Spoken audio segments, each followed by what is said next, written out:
First game up, the Mooreville Lady Troopers, the designated visiting team, taking on the defending 3A champs, the Belmont Lady Cardinals. Getting some early ball movement going on for the Cardinals right here. Carly Brock gonna find McKinley Bennett, and she's gonna bury the three to get things started in this one.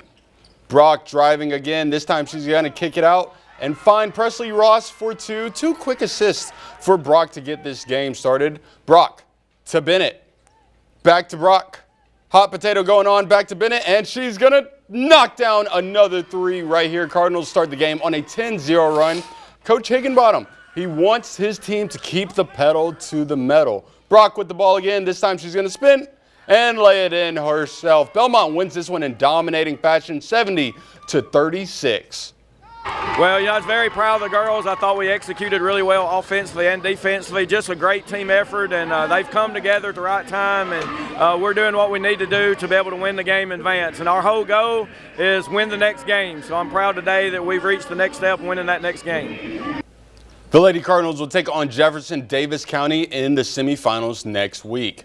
Next game up. Last year's 3A runner-ups, the Boonville Lady Blue Devils, taking on Yazoo County in this quarterfinal matchup. Early on in fast break, Kylie Johnson going to run down the court, and she will get a two to get things started here. It's 4-0 early lead for the Blue Devils. Boonville pushing the ball back up the floor quickly, and the ball is going to find its way back to Johnson, and she's going to get another 2 points. She's just getting the ball a lot early on in this one. And Boonville off to a hot start as they take a 12-2 lead. Right here, Shania Cook with the ball. She's going to pass it back to Johnson, and she's going to feed Cook back in the post, and Cook will do the rest as she gets 2 easy points at the basket. Final score in this one, Lady Blue Devils 40, Yazoo County 33. Boonville girls for the 4th straight season are headed to the Big House. And lastly, to end the night and the weekend of games, Kedrick Simmons and the defending boys champions, the Boonville Blue Devils, taking on the East Webster Wolverines. This one, the final game over at Northeast this afternoon. First quarter right here is Simmons going to pass it to Dalton Jackson. We're going to get a little ISO action right here, and he's going to pull up and knock down a three right here. Score 16-9 Boonville in the first quarter. Later on in the fourth, Jackson driving to the cup, and he will get 2 right there. Timeout called here as the Blue Devils have a 48-40 lead in the fourth. Wolverines trying to fight their way back into this one. Shot up no good. D. Bingham comes up with the rebound. He's going to find Prentice Cork, who's going to get the basket and count the foul. That one right there. Boonville still leads 50-45 at this point. Things were chippy, to say the least, for most of the second half, so no handshake between the two teams at the end of the game.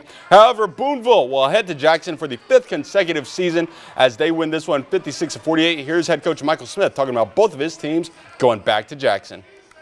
Well, we're very humbled by it because it's really hard. It's hard just to get there. And when you're having to win, put out games like this, that everybody's playing for their season, that regardless of records at this point in the year, it's just hard to win. And you see it every year, people get upset, and for these kids to keep having an opportunity to keep playing in the postseason for year after year. This is 5 years in a row the guys have played with a chance to play for a state championship. We were runner-up the first year, and this is 4 years for the girls. I mean, it's incredible when you start talking about the number of put-out games that they've won in a row. Both the boys and Lady Blue Devils will be in action on Tuesday.